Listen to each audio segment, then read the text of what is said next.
मैं 2008 से पढ़ा रहा हूँ ना, इन्होंने 11, 12, 13 के अंदर तैयारी करी थी और उसके बाद आज ही मेरी मुलाकात हुई है। इनफैक्ट मैं तो आज ही मुझे पता चला कि मेरे स्टूडेंट भी हैं।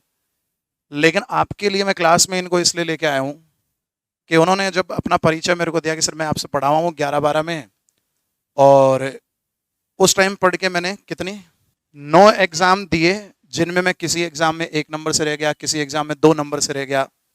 9 एग्जाम ऐसे थे जिसमें मैं नजदीक पहुंच के सीजीएल में भी मेंस तक पहुंच के और कुछ पॉइंटों से मैं रह गया। लेकिन जब सिलेक्शन होने लगा तो 5 एग्जाम मैंने क्लियर किए और अभी फिलहाल झुंझुनू कोर्ट के अंदर यूडीसी की पोस्ट पे जॉब कर रहे हैं।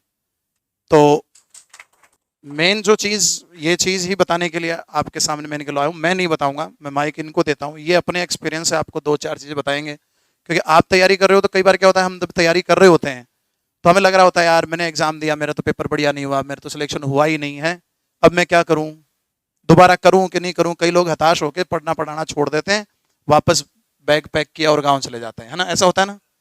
तो ये चीज नहीं करनी है, आपको रेगुलर एफर्ट करना बहुत जरूरी है। और अब सोचो उस टाइम जब ये 11, 12, 13 की बात बता रहे हैं, उस टाइम तो कंपटीशन बहुत कम हुआ करता था। उस टाइम तो जितना अभी आप देखो ज्योमेट्री हम पिछले कितने दिन से पढ़ रहे हैं, अभी तो ट्राइंगल में ही चल रहा है मामला।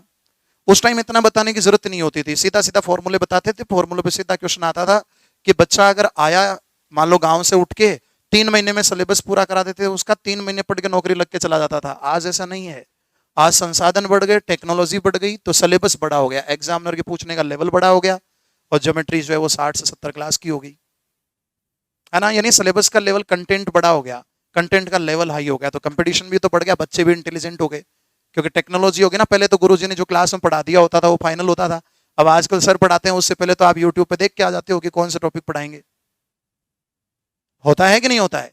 तो थोड़ा सा इनके एक्सपीरियंस से आपको जानने को मिलेगा कि तैयारी करते वक्त कभी ऐसा सिचुएशन आए कि भाई एग्जाम हमने दिया और हमारा रिजल्ट पॉजिटिव नहीं रहा, तो हम अगला एग्जाम जो है उसके लिए मेंटली प्रिपेयर कैसे करें और कैसे आगे से आगे एग्जाम देते जाएं। क्योंकि सिलेक्शन की कहानी है, जैसे इन्होंने बताया कि 9 पेपर हमारे नहीं पास हुए, लेकिन जब होने लगे तो 5 हुए भी।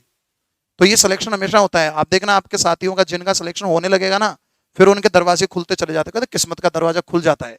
पहले एक में खुलता है, फिर दूसरे में खुलता है, फिर तीसरे में खुलता है, सिलेक्शन होते चले जाते हैं। फिर क्यों? उसका रीजन क्या है कि बंदे का फिर सिलेबस कंप्लीट हो जाता है, उसकी पकड़ हो जाती है जैसे मैथ्स के ऊपर, रीजनिंग के ऊपर, जीके पे, साइंस पे, इंग्लिश पे, तो वही तो आती है फिर सारे सारे एग्जाम के अंदर। तो एक पेपर में कर लोगे तो दूसरे में भी तो कर लोगे ना।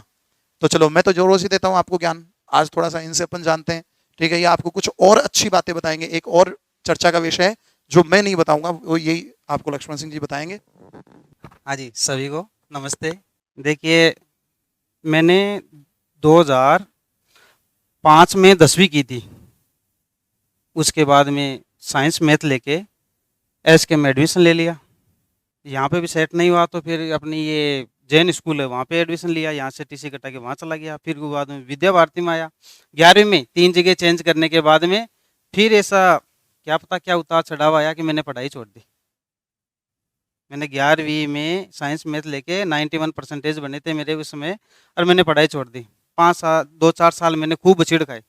उसके बाद मैं जयपुर चला गया। 2010 में मैंने कॉमर्स ली।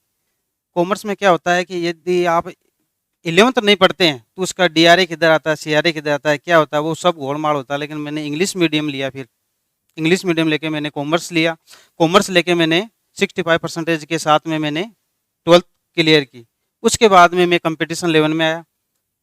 श्री राम कोचिंग में मैंने एडमिशन लिया। सर से मुलाकात हुई। सर हमें सबसे ज़्यादा मोटिवेट करते थे।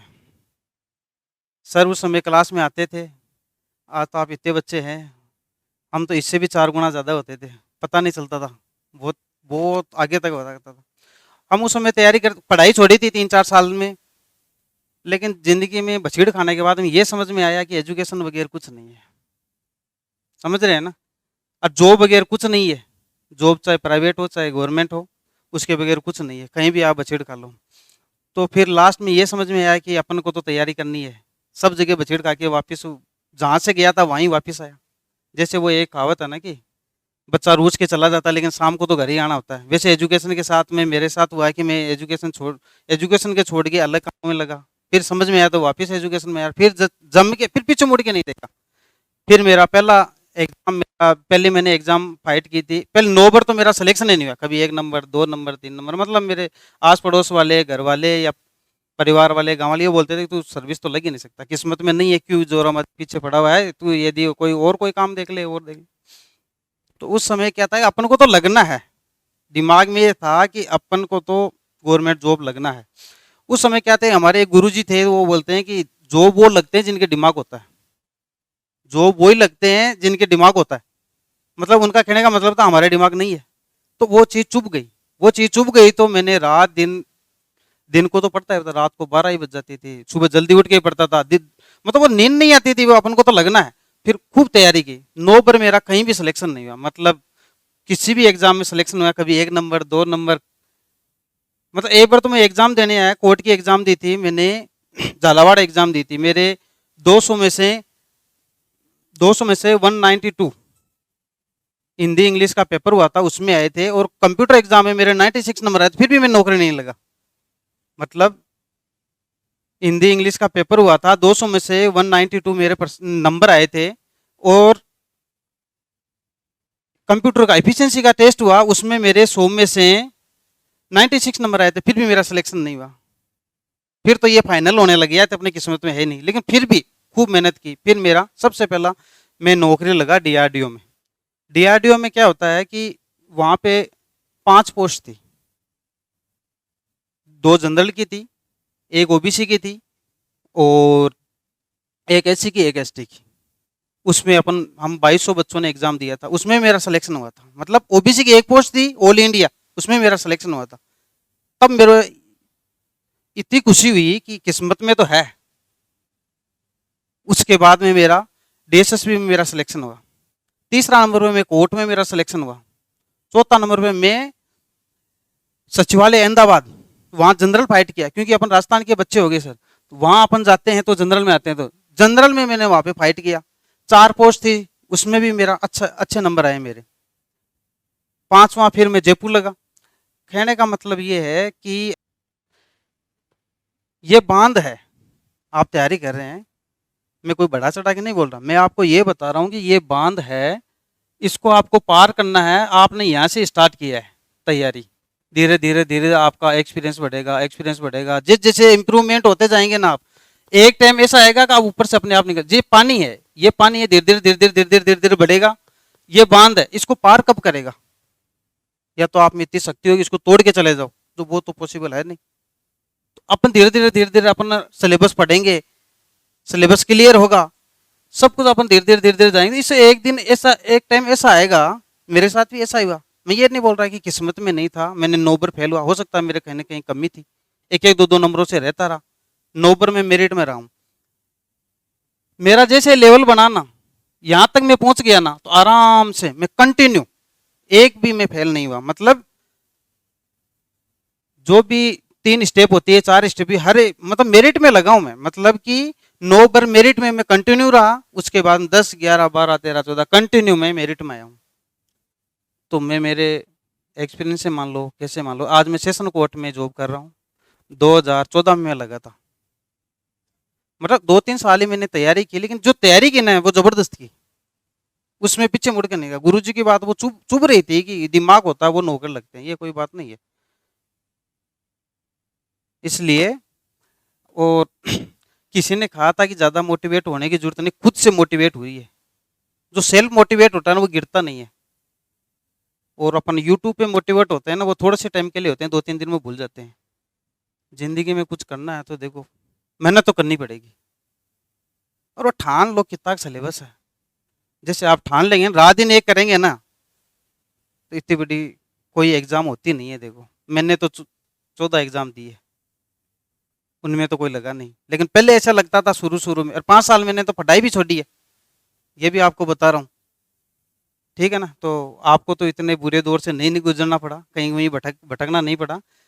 इसलिए जो भी एग्जाम है उसको सामने अपने रूम में, जहाँ पे भी आप घर में जहाँ पर लगाए, अपन को फाइट करना है बस। रात दिन मेहनत कीजिए। और उसमें क्या होता है, सर बताते थे हमें ये चीज़, आप ज़्यादा पढ़ने की जरूरत नहीं है। सर एक चीज़ बोलते थे, 12 घंटे 15 घंटे पढ़ने की जरूरत नहीं है, आप 6 घंटा पढ़िए, लेकिन रेगुलर पढ़िए।